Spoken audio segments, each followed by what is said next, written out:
Welcome to Daily Harmony. Today we're doing a deep dive into a really potent lesson from A Course in Miracles. It's lesson 243, and the title says it all.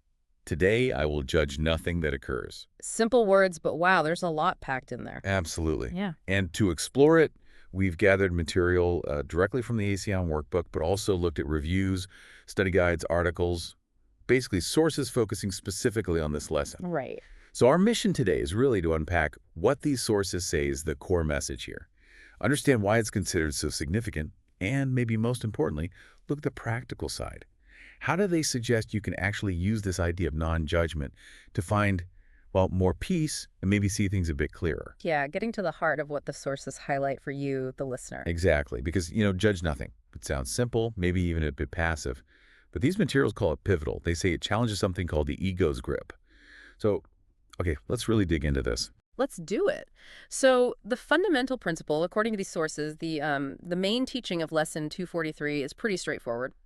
Approach every moment with an open mind, an open heart. Open mind, open heart, okay. And that means actively, consciously refraining from slapping judgments onto things as they happen, not immediately labeling an experience good or bad, right or wrong. Okay, so actively stopping that labeling process. Mm-hmm. But why? Why is that framed as so important, so pivotal, as the sources say? Well, they really emphasize its importance because practicing this non-judgment, it encourages you to release your preconceived ideas, your biases. The stuff we all carry around. Exactly. And the sources argue these aren't just thoughts floating by. They actually actively cloud your perception. They stop you from seeing situations or people or even your own internal state clearly, as they actually are. And then there's the consequence of not doing this, of holding on to judgment. The materials are pretty direct here. They say judging experiences often leads straight to suffering. Suffering, okay. And it reinforces what they term the ego's grip on your perception. Now, ego here isn't just about being arrogant. It's described more like a false sense of self, built on ideas of separation, fear, this belief that you are your judgments, or defined by the outside world. Right, so it's a deeper concept. Definitely. So judgment isn't just reacting to something unpleasant. The sources say it actively creates that emotional pain, that suffering, and it strengthens this distorted view of who you are and what reality is. Wow. So it's not just a side effect. The judgment itself is presented as an active cause of pain, and it locks in this false self, this ego. That sounds like a really fundamental obstacle. It is, yeah. The sources position it as a primary block, which naturally leads to the question, okay, if judgment causes suffering and messes with our vision, what happens when we let it go? Exactly. If judging leads down that path, what do the sources say non-judgment opens up for us? The benefits they describe are, well, pretty profound. First, by practicing non-judgment, you start to see the world much more clearly. It's like cleaning a dirty window, removing those filters of judgment. Seeing more clearly, okay. And alongside that, you begin to experience a genuine sense of peace, the kind of peace that arises, they say, from accepting reality just as it is, without fighting it. Acceptance. That's a big theme too, isn't it? Huge. Releasing judgment allows for that acceptance. The materials connect these directly. When you welcome reality without needing to label it or resist it, that fosters inner peace. It reduces that constant emotional churning. So it's really more than just feeling a little less stressed. These sources seem to be talking about a fundamental shift in how you actually perceive and experience everything around you, removing distortions to find peace in what's actually there. That's a great way to put it. Okay, this all sounds incredibly appealing, liberating even, but let's be honest, the practical side feels challenging. How do these sources suggest we actually do this? In the middle of traffic, or a difficult conversation, or just scrolling through news? What are the concrete steps? Yeah, the how-to is crucial, and the materials do offer practical guidance. One key area is what they call daily observations. Daily observations, okay. So throughout your day, the suggestion is simply to notice. Notice when you start to judge something, a situation unfolding, something someone says, even just a thought popping into your head. Just catch yourself in the act. Pretty much. And the key thing is, instead of automatically labeling it or getting tangled up in the judgment, just observe it neutrally. This connects to the idea of releasing attachment, not getting hooked emotionally by the judgment itself, which the sources say is often where the suffering starts. Observe without attachment. Got it. What else? Second, they suggest a kind of mindfulness exercise. This might mean setting aside some quiet time, maybe just a few minutes. And as thoughts or feelings come up, because they will just acknowledge them. without layering on more judgment, allowing them to drift by, sort of like watching clouds. This directly trains the mind in that non-judgmental stance, witnessing without evaluating. Like mental reps for non-judgment. Exactly. And a third area they highlight is interpersonal interactions, our conversations with others. Ah, tricky one. Can be. The practice here is to try listening, really listening, without immediately forming an opinion or a judgment about what the other person is saying. The sources suggest this helps cultivate deeper understanding and actually a stronger connection. Listening without the internal commentary running. Yeah.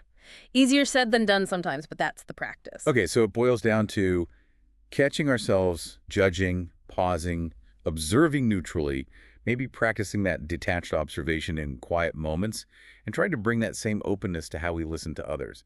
Those feel like things you can actually try. They are. And to help embed the practice more deeply, the sources offer a couple more specific exercises. Good. One is a reflection exercise. They suggest maybe writing down situations where, you tend to judge, could be specific people, types of events, whatever. Yeah. And then reflect honestly, how do these judgments actually feel? How do they affect your emotional state, your relationships? It's about making those unconscious patterns conscious, seeing the cost. Bringing it out into the open, that makes sense. And another really powerful tool they recommend is using an affirmation practice, specifically using the lesson's title itself. Today, I will judge nothing that occurs. Exactly. Repeating that phrase to yourself throughout the day. It serves as a reminder, a way to reinforce the intention and bring your focus back gently whenever you notice you've slipped back into judgment.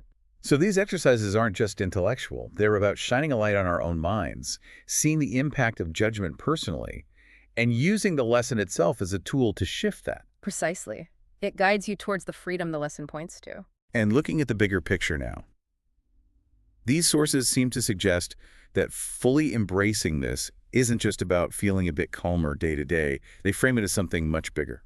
They really do. It's presented as embarking on a truly transformative journey, a path toward profound inner peace, yes, but also deeper understanding. Understanding of what specifically? Well, they elaborate on why this is so transformative by stating that judgment fundamentally clouds your perception of love and truth, which they present as the underlying reality, the essence of things. Wow, so judgment literally gets in the way of seeing love and truth. That's the implication in these materials. So releasing judgment isn't just tidying up your thoughts. It's seen as the key to accessing or perceiving this deeper reality, this love and truth that they say is always present, just obscured by our judgments. Okay, so this is way beyond just a simple self-help technique. The way these sources frame Lesson 243, it's a fundamental shift in consciousness. It impacts our ability to connect with the very fabric of reality, with love, with truth itself. It's like clearing the static to hear the actual music. That's a beautiful analogy. Yes. So let's try and wrap up the key takeaways from our dive into what these materials say about ACIM Lesson 243. We've seen how they position non-judgment right at the center, essential for peace, essential for clear vision. Right, and how judgment isn't just a reaction, but an active source of suffering that strengthens that ego concept and really fogs up our perception. And crucially, we looked at those practical steps the sources suggest. Observing without labeling, mindfulness practice, listening openly, reflecting on judgment's impact, and using that powerful affirmation, today I will judge nothing that occurs. The core promise, the invitation really from these sources is that letting go of judgment opens the door to radical acceptance, and that leads to immense peace and seeing reality clearly as it is. So the materials really leave you with a powerful question to reflect on. How might releasing judgment, even just starting today, allow you to experience a deeper sense of peace and acceptance in your own life? It's a personal exploration. Definitely.